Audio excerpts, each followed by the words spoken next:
natambua kwamba vijana wengi waliokamatwa na kushtakiwa kwa makosa ya uhaini hawakujua wanachokifanya. Nikiwa mama na mlezi wa taifa hili, ninavielekeza vyombo vya sheria na hasa ofisi ya mkurugenzi wa mashtaka kuangalia kiwango cha makosa yaliyofanywa na vijana wetu. Kwa wale ambao wanaonekana walifuata mkumbo na hawakudhamiria kufanya uhalifu, wawafutie makosa yao.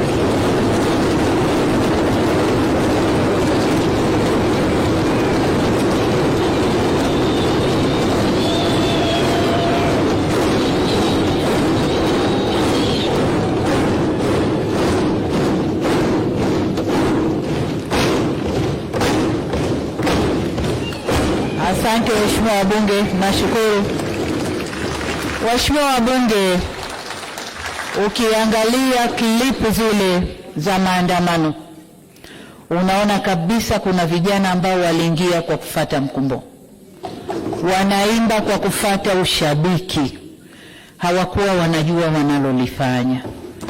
Kwa hiyo kama mlezi, kama mama, ndio maana naelekeza vyombo vya ulinzi na usalama, hasa ofisi ya DPP, kuchuja viwango vya makosa, na kwa wale waliofuata mkumbo basi waseme nao kisha wawaachie waende kwa wazazi wao.